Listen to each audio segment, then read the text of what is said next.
Chapter 1. The Wounded in the Void. The soft hum of the Odyssey's engines thrummed through the soles of Dr. Elias Kane's boots as he stepped onto the forested surface of Velysara. Neon bioluminescence painted the alien canopy in electric blues and emerald greens, casting long, wavering shadows that danced across the protective suit. He adjusted the breathing mask, tasting the faintly metallic tang of the atmosphere, thin, cold, alive with something unseen. His sensors flickered, highlighting strange fauna that slithered, hopped, or floated with an unnatural grace, each pulse of light marking a heartbeat he could barely comprehend. It was then he saw it. A massive predator lay crumpled among luminescent ferns, its sinewy body twitching with shallow, ragged breaths. Eyes like molten amber flickered open, and Elias froze.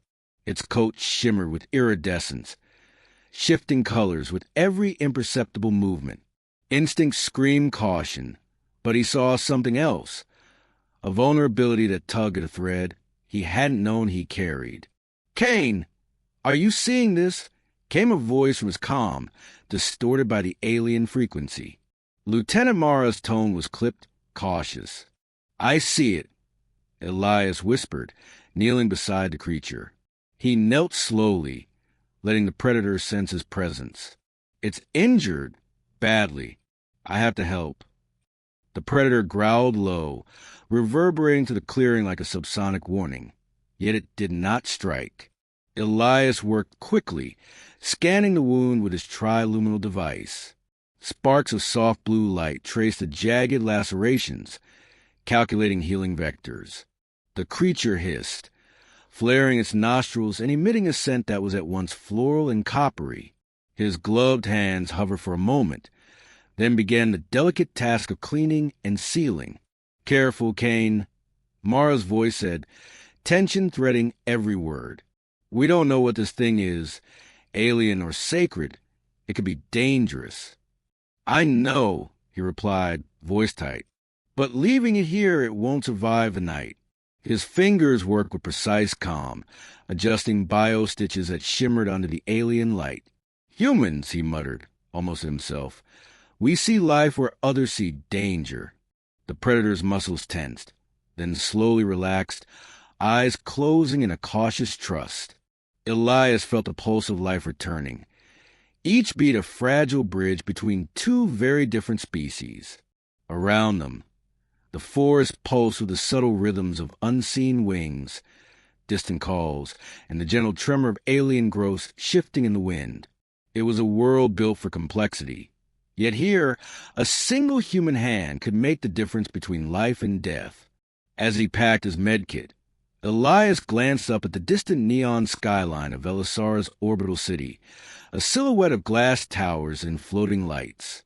Somewhere up there, beyond the stratosphere, Princess Liara's gaze would soon fall on this act, and unknowingly, he had already crossed a line into legend, and the predator, breathing easier now, remained still enough to let him leave, as if it understood.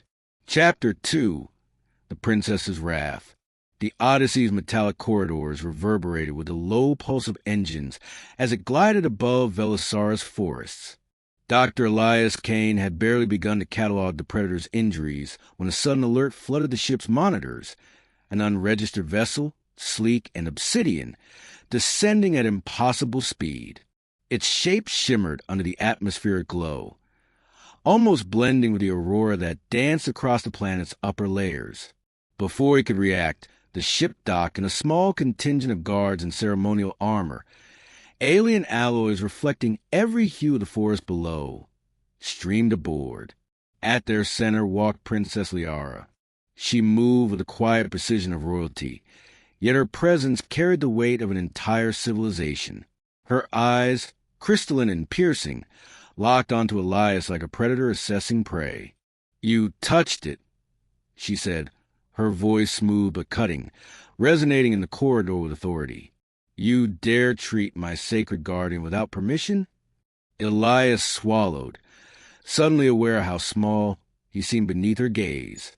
"Princess Liara," he said carefully, straightening. "I didn't know. I found it injured. It wouldn't have survived another night. His words sounded too human, too emotional, but he kept them steady. I was only trying to save a life. Liara's nostrils flared slightly, as if the scent of his honesty mixed strangely with the predator's pheromones.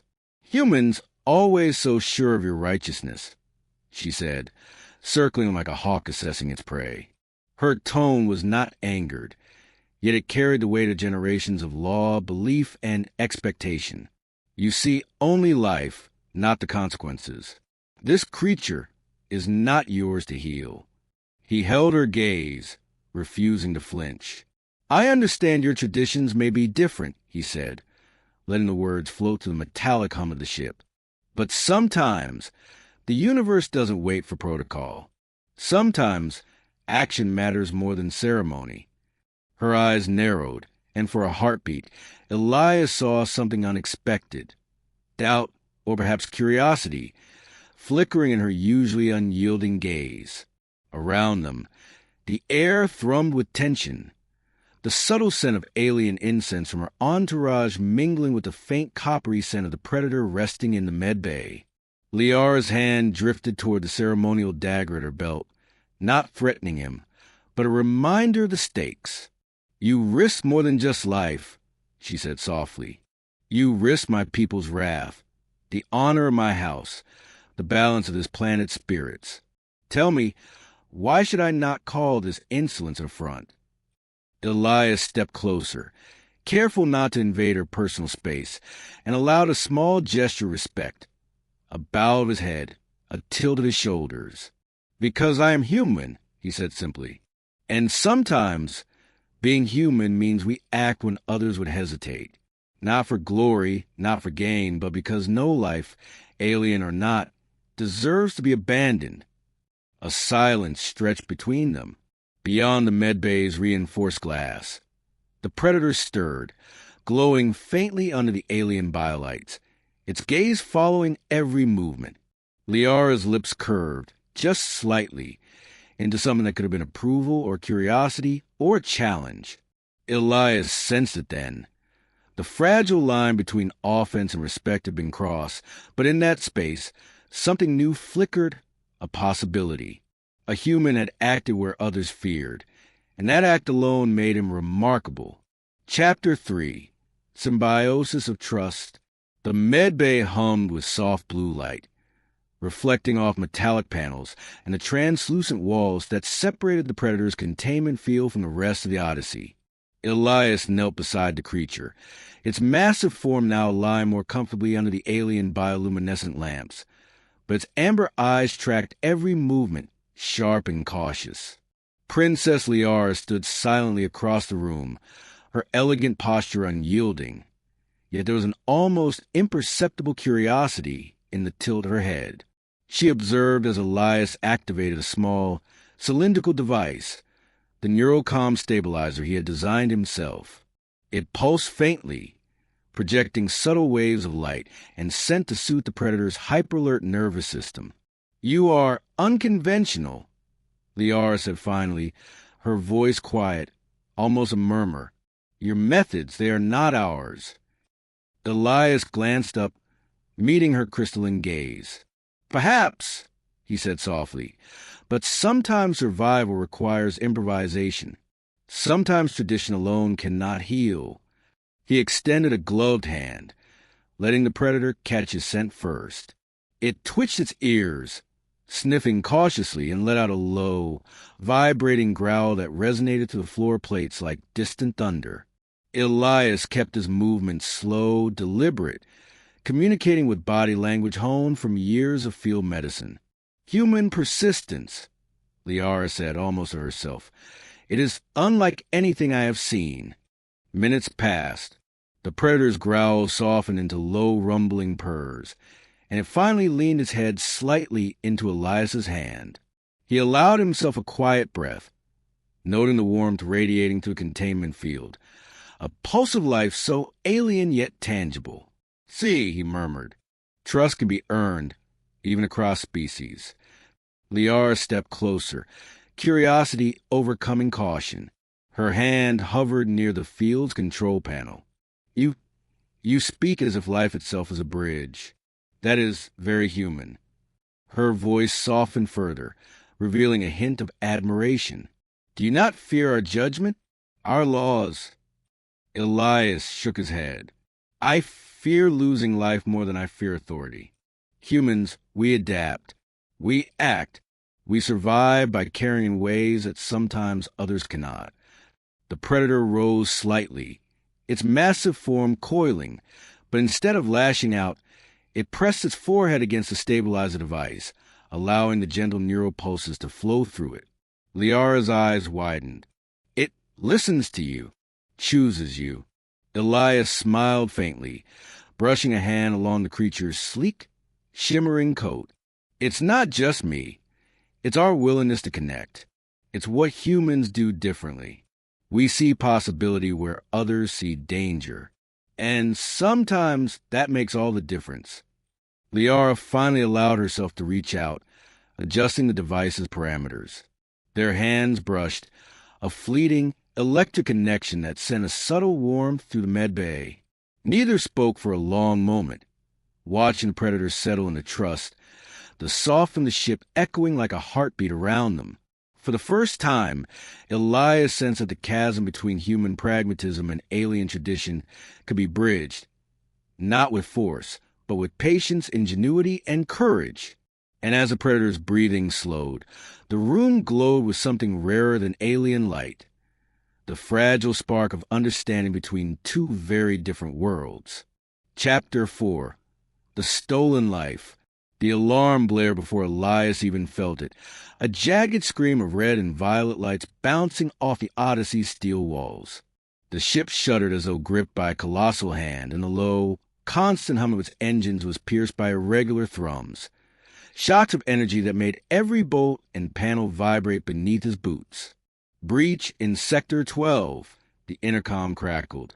Lieutenant Mara's voice was taut with urgency. They're boarding. Unknown forces, high velocity. Shields are holding barely. Elias's heart sank, but not from fear. From the med bay, he could see Liara standing poised near the Predator's containment field, her hands dancing over the control interface. Her ceremonial armor gleamed under the emergency lights, iridescent in a way that made her look both regal and lethal. She had always been untouchable to him in the abstract, but now, fighting side by side, her presence hit like gravity. They're coming for it, she said, her voice low, sharp as a blade. For my guardian. Elias activated the containment override, letting the predator sense his determination. Its amber eyes locked onto him, recognition sparking an almost human intelligence. With a powerful surge, it leapt, smashing through the force field with precision that defied its massive size. The med bay trembled as the creature landed, sending a shock wave across the metallic floor, yet it did not attack indiscriminately. It crouched protectively, forming a living shield between them and the intruders. Elias. Liara shouted over the roar of alarms and Predator's low growl. They're not just after the Guardian. They want me. They know what's sacred. He grabbed her arm, feeling the subtle heat through the armor. Then we fight smart, not just strong, he said. Follow my lead. Humans have a way of turning chaos into advantage. Zero-gravity zones activated in the ship's corridors, sending the first wave of intruders spinning helplessly as magnetic boots failed against sudden artificial gravity fluctuations. Elias tapped the wall panel, redirecting energy pulses to destabilize the boarding crafts. Sparks flew, an alien scent of ozone and ionized metal filled the air. He felt the hum of the Odyssey shift beneath his feet, responding to his commands, almost as if the ship itself trusted the humans to act decisively. Liara followed, her movements precise, coordinated, almost a dance. The Predator flanked them, weaving through zero-gravity corridors, its movements both elegant and terrifying. Each strike it made incapacitated the invaders without unnecessary bloodshed, its loyalty now intertwined with Elias's ingenuity. In the chaos, Elias caught her gaze. "You see," he yelled, voice hoarse. "This is what humans do. We adapt, improvise, survive." Her eyes, wide with adrenaline and awe, softened for the briefest moment. "Yes, you are unlike anyone I have ever known," she admitted, almost breathless. A final shockwave sent the last of the attackers tumbling into the ship's outer hull, where magnetic locks held them suspended. The Predator roared, a resonant sound that vibrated through corridors, asserting dominance without a single life taken. As silence fell, punctuated only by the hum of the Odyssey's engines, Elias looked at Liara, and then at the Guardian resting nearby, breathing steady once again. In that fleeting calm, he realized humans were not just surviving this alien world. They were shaping it, leaving marks of courage, ingenuity, and compassion. And in that realization, he felt something else stir. The possibility that trust would grow into something far more profound, even across species and star systems. Chapter 5. The Sacred Choice. The Predator padded silently across the bioluminescent floor of the Odyssey's observation deck, its massive form dwarfing the sleek furniture and glowing panels. Elias Kane watched it, and beside him, Princess Liara's expression was unreadable, a mixture of reverence and tension that tightened the air between them. Outside the wide viewport, Velysara's alien forest glimmered like veins of living light, and the distant city skyline shimmered with vertical towers floating in the misty atmosphere. "This is the moment of choice," Liara said, her voice calm but heavy. "The Guardian decides who is worthy, who may protect it, and by extension, our people. You have done much human, but this decision is not yours." Elias took a careful step closer, glancing at the Predator.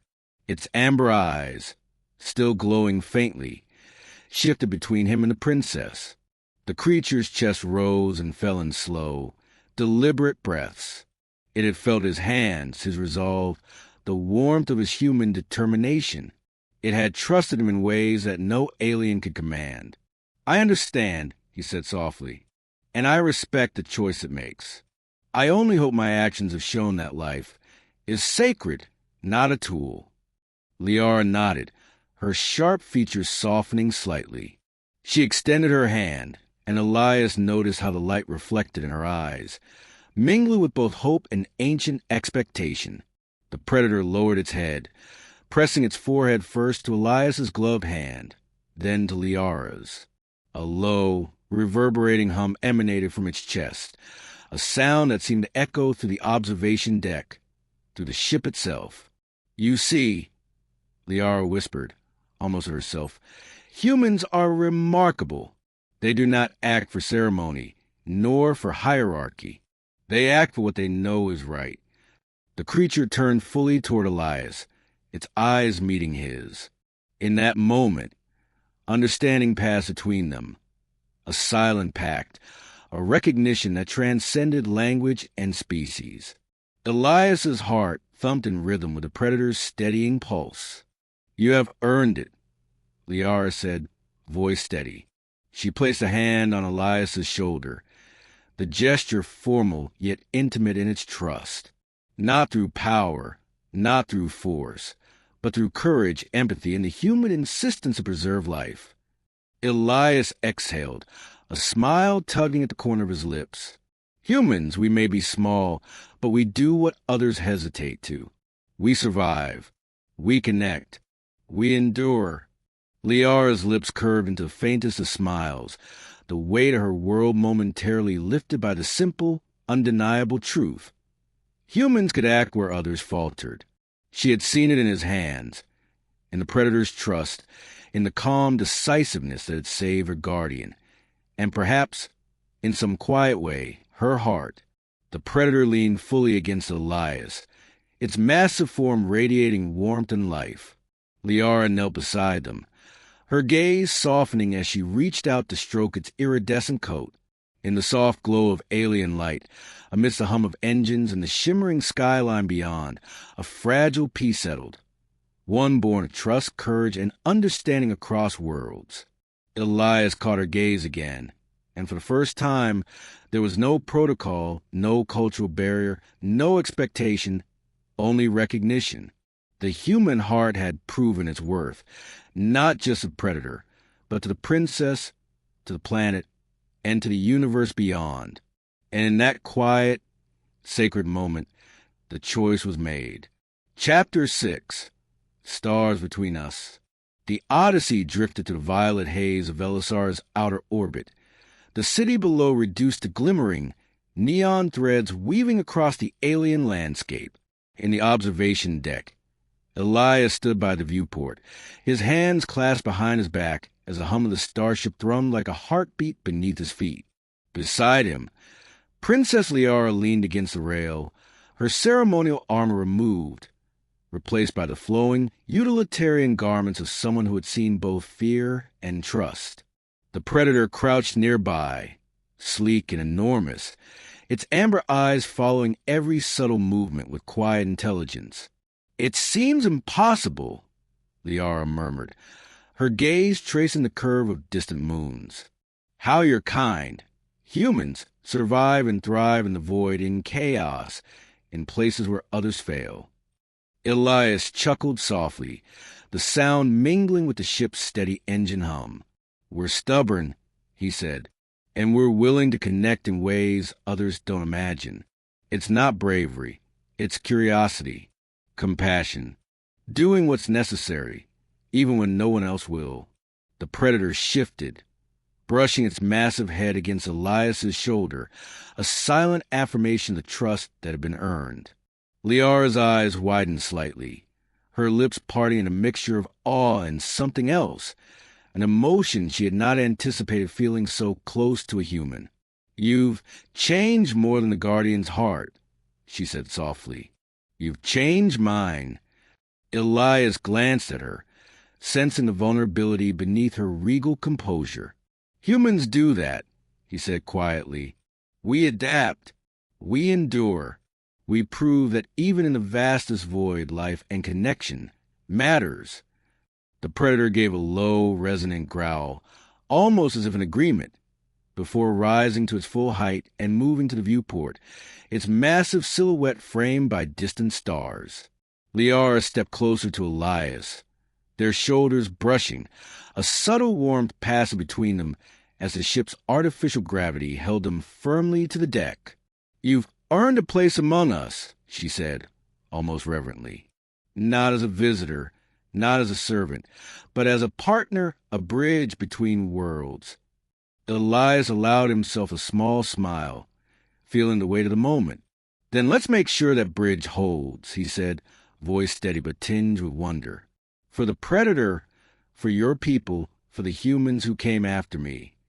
Outside, the nebula shimmered like liquid starlight, the faint glimmer of distant civilizations reflecting in the glass.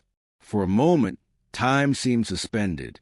Here, in the silent grandeur space, the predator, the princess, and the humans shared a bond forged in trust, courage, and understanding, an interstellar alliance that transcended culture, species, and the infinite void between stars. Liara finally extended her hand, not in ceremony but in choice, and Elias took it, the contact electric and grounding all at once. The predator's eyes glinted in acknowledgement, a silent witness to the human capacity for ingenuity, empathy, and connection. And as the Odyssey moved forward, engines humming their soft, constant reassurance, Elias realized the truth that no alien ritual or law could define. Humans may be small in the cosmos, but in heart and spirit, in the courage to act and to connect, they were extraordinary. Above them, the stars seemed to burn brighter, as if the universe itself recognized a human spark. The Odyssey coasted silently above Velysara, the hum of its engines a soft pulse beneath Elias's feet. Beyond the viewport, alien constellations glittered like scattered gemstones, and neon-lit cityscapes traced impossible patterns across the planet's surface. The predator sat at his side, its massive form steady and watchful, while Liara hovered nearby, the subtle glow of her ceremonial markings reflecting in the glass. Elias reached out, brushing his hand against the predator's sleek, iridescent fur, feeling the warmth of trust ripple beneath his fingertips. Liara's gaze met his, eyes wide with awe and something deeper, gratitude, wonder, and the fragile stirrings of affection. "If you risked everything," she said softly, her voice carrying the weight of both her world and the life of the Guardian. "Not for glory, not for duty, but because you care." "I did what humans do," Elias replied, voice low but steady, a smile tugging at his lips. "We endure. We act. We connect when no one else will." The Predator rose, towering between them, and let out a resonant, almost melodic roar, a sound that vibrated through the ship and the stars beyond, echoing both triumph and recognition. Elias felt in his chest, a living affirmation that courage, empathy, and ingenuity could bridge worlds, species, and the infinite void. Liara stepped closer, her hand brushing his. "Then stay, not just for my people or for the Guardian, but for us." Elias's eyes met hers, and in that moment, amid the hum of the starship, the pulse of artificial gravity, and the shimmer of alien lights, he understood. Humans were small, fragile, and fleeting, but their hearts were luminous, capable of shaping galaxies in ways no technology could replicate. "I will," he whispered. "We'll face the stars together." Outside, the nebula burned brighter, and the universe seemed to pause, acknowledging that a human had proven their extraordinary worth.